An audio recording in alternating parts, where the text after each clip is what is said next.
On my 67th birthday, I sent 6 simple words to the family group chat. I miss you guys so much. Hours passed without a single reply. Then my daughter-in-law texted, "We're on vacation. Don't be so dramatic." That was the moment I opened my banking app and changed everything. A single sentence can change everything I thought as I stared at my phone. On my 67th birthday, at 8 in the morning, I typed 6 simple words into the family group chat. I miss you guys so much. It wasn't a guilt trip, just a quiet greeting on my special day sent into the digital void. Hours passed, and absolutely nothing happened. No emojis, no quick reactions, just the cold, gray check marks showing the message had been read. It wasn't until late afternoon that a private text from my daughter-in-law, Brooke, lit up my screen. "We're on vacation. Don't be so dramatic," it read, spelled out in cold, flawless letters. My son Ethan seemed to silently go along with it since I didn't hear a single word from him all day. I carefully set the phone down on the kitchen table, finished my coffee, and felt a deep, liberating sense of clarity wash over me. This wasn't an isolated incident. It was the definitive result of years of creeping disrespect that I had tolerated for far too long. Since my husband passed away, I had let them have the spacious main floor of the house, while I moved into the small apartment above the garage. On top of that, the joint account used to cover the property taxes, insurance, and utilities had remained solely in my name for years. I had left it that way out of pure habit and to give the young family a financial leg up. But you can't buy respect. You have to claim it. I opened the banking app on my tablet, calmly tapped the account settings, and revoked their debit card access with a few clicks. Effective immediately, the account was locked to outside users. It wasn't a petty act of revenge, just a long overdue clean break of our finances. Then I sat by the window and waited for the inevitable storm. The silence lasted exactly until Brooke tried to pay for gas at a station near their resort. Within 20 minutes, my phone was vibrating nonstop against the wooden kitchen table. 37 missed calls eventually lit up the display, a blinking flood of sudden attention and pure panic. Ethan tried 3 times and Brooke dialed my number minute after minute as if her life depended on it. I intentionally ignored the constant ringing, calmly watered the geraniums on my porch, and made myself dinner.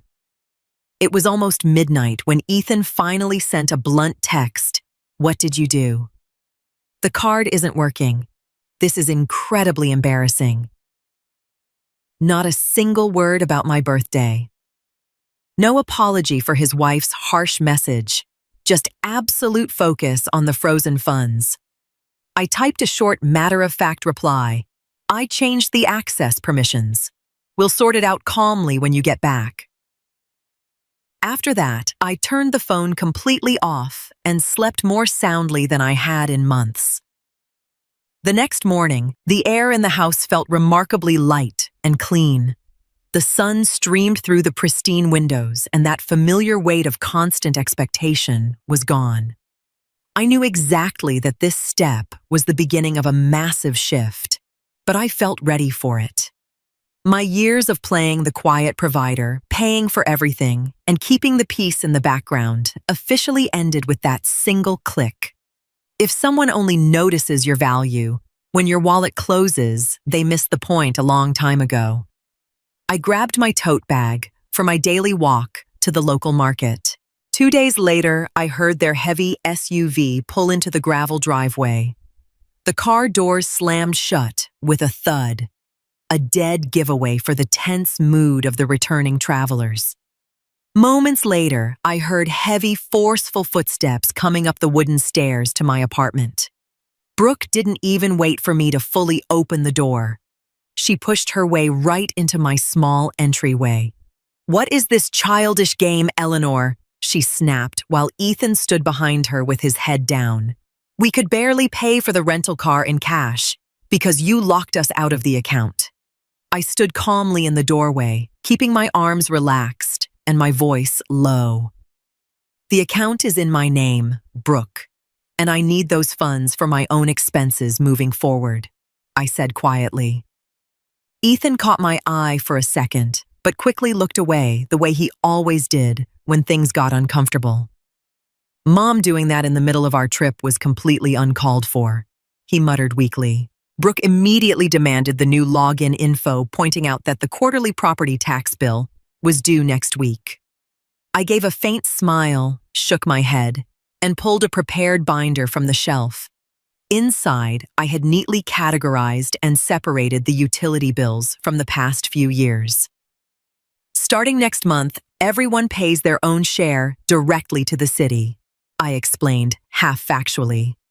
Brooke snorted in disbelief, threatening that they would no longer pick up my groceries on weekends. It was meant to intimidate me, but it didn't faze me at all. I preferred doing my own shopping anyway.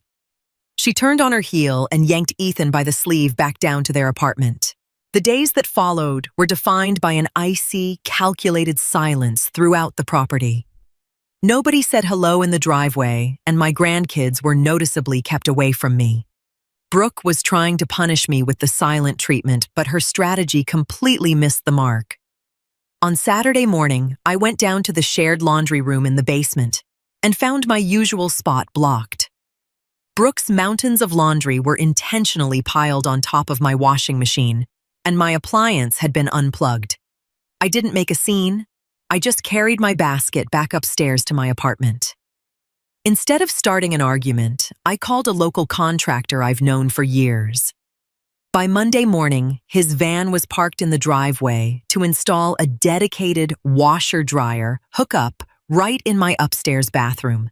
When Ethan came home from work and saw the service truck, he marched right up the stairs. "What's going on? This is a total waste of money. We have plenty of room downstairs," he said, clearly irritated. "There's no room left for my things downstairs, Ethan," I replied as the plumber ran the new lines. I paid the $1,200 invoice in cash on the spot, without asking them for a single dime. Brooke stood out in the yard, watching the whole thing with a dark scowl through the kitchen window. She was slowly realizing that her petty jabs weren't provoking an emotional breakdown, they were triggering permanent structural changes. I was reclaiming my space piece by piece, reducing our daily interactions to zero. My independence was worth every single dollar these small upgrades cost. The next flashpoint didn't take long to surface, and this time, it was about the shared car. My old sedan usually sat in the garage since I rarely drove long distances anymore. Ethan and Brooke had grown accustomed to taking it for large grocery runs or weekend trips without even asking. On Tuesday, when I needed to drive to a doctor's appointment, the car keys weren't hanging on the peg by the door. I walked downstairs, knocked on their door, and Brooke opened it in her loungewear. "Ethan took your car to work today. His truck is at the mechanic," she said casually, looking past me. "I wrote that appointment on the kitchen calendar a week ago," I reminded her calmly. "Well, we forgot. Just call an Uber," she said, starting to close the door. I didn't try to hold it open. I walked back up to my apartment and called a local cab. The fare was steep, but the ride gave me plenty of time to make a final decision. After my appointment, I had the taxi drop me off directly at the local dealership and signed the paperwork to sell the vehicle.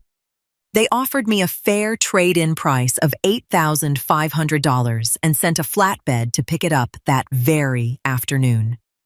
When Ethan got home and saw the empty garage spot, he stormed upstairs completely blindsided.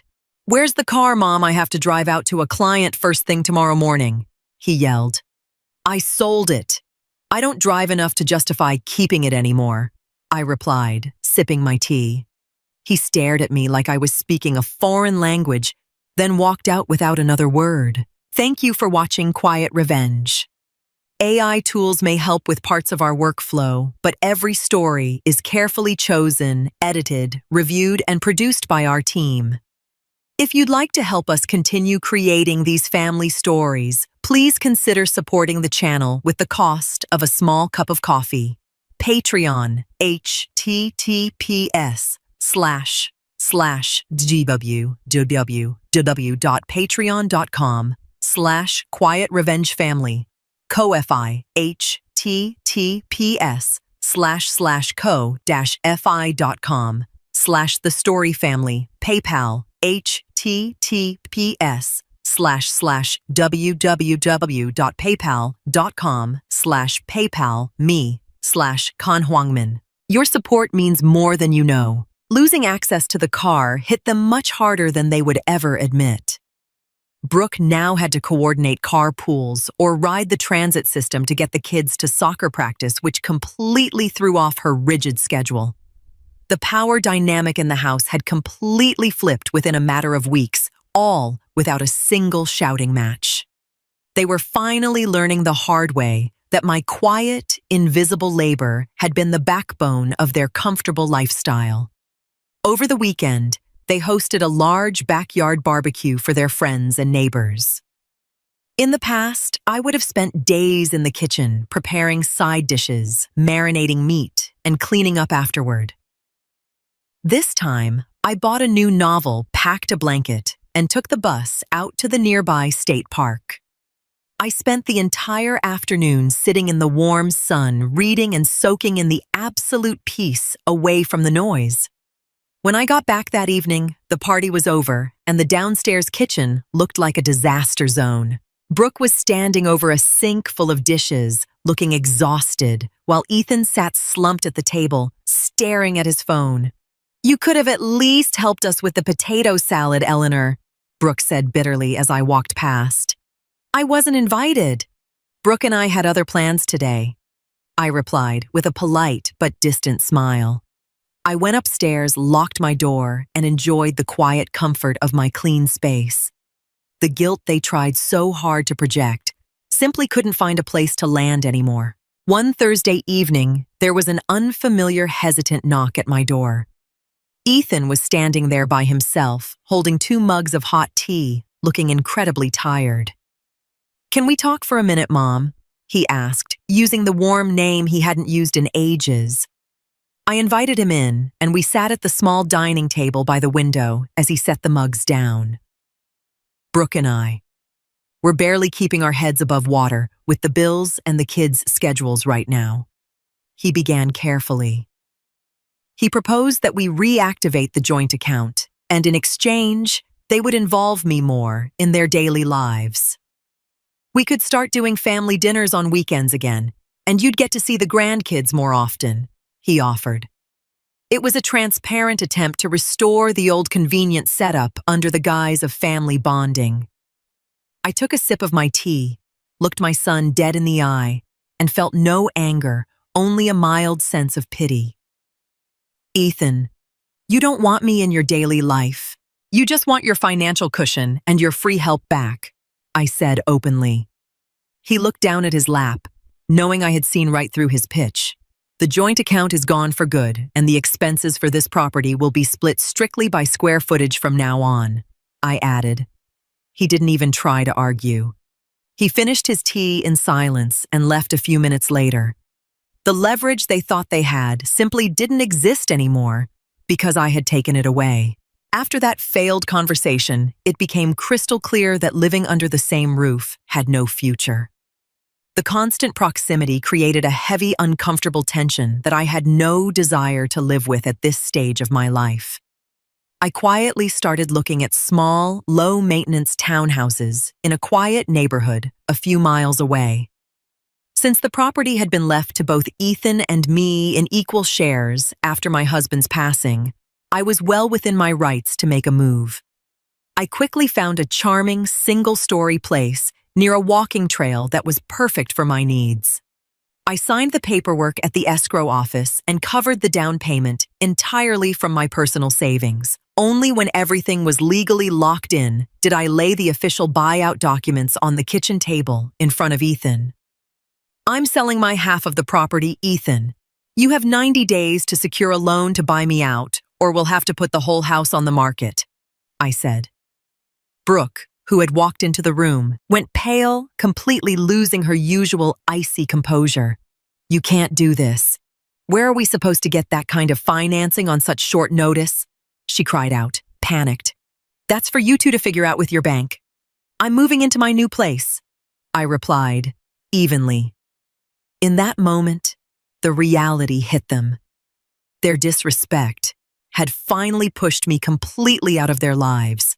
No dramatic legal battles, no screaming matches, just the natural consequence of years of emotional coldness and exploitation. The next 3 months flew by in a blur of frantic bank appointments downstairs and packing tape upstairs. Ethan had to take out a hefty mortgage to pay out my $180,000 share of the Equitia move that would permanently tighten their budget for years to come. I packed my boxes entirely on my own, deliberately declining any offers of help, using the time to declutter and leave old emotional baggage behind. The moving truck arrived on a crisp, clear Tuesday morning, and the movers worked quickly and efficiently. Ethan stood by the mailbox watching the boxes get loaded, looking smaller and more reflective than I had ever seen him. Brooke didn't show her face once the entire morning. She stayed firmly behind the closed curtains of the main floor. When the truck was finally loaded, I walked over to Ethan one last time to say goodbye. "I wish you guys the best with the house, Ethan," I said, offering my hand.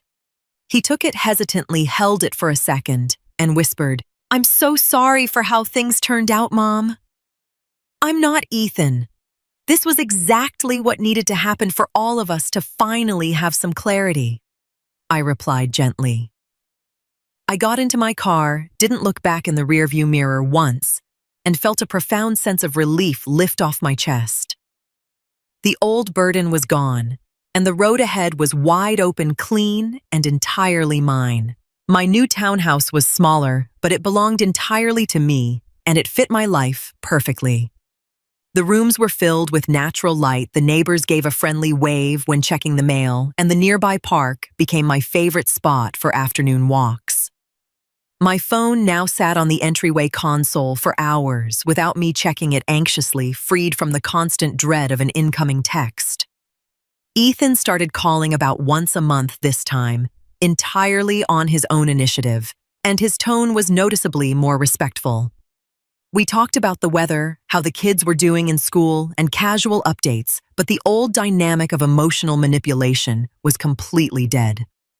Brooke never reached out at all, which I considered a massive win for my mental health and daily tranquility. Sometimes my mind drifted back to that birthday, to those 6 words in the group chat, and the freezing cold reply sent from their vacation. Back then, it felt like a crushing heartbreak, but now I recognized it as the ultimate wake-up call. Sometimes you have to be completely ignored to realize you're standing in the wrong place and that it's time to walk away. I sat out on my new patio, took a sip of my tea, and embraced the beautiful, hard-won silence of the late afternoon. I hadn't yelled. I hadn't caused a scene. I had simply quietly stepped out of their reach. And it was without a doubt the best decision I had ever made. Thank you for watching Quiet Revenge. AI tools may help with parts of our workflow, but every story is carefully chosen, edited, reviewed, and produced by our team. If you'd like to help us continue creating these family stories, please consider supporting the channel with the cost of a small cup of coffee. Patreon, https://www.patreon.com/Quiet Revenge Family, co-fi, https://co-fi.com/The Story Family, PayPal, https://www.paypal.com/PayPal me/Con Huang Min. Your support means more than you know.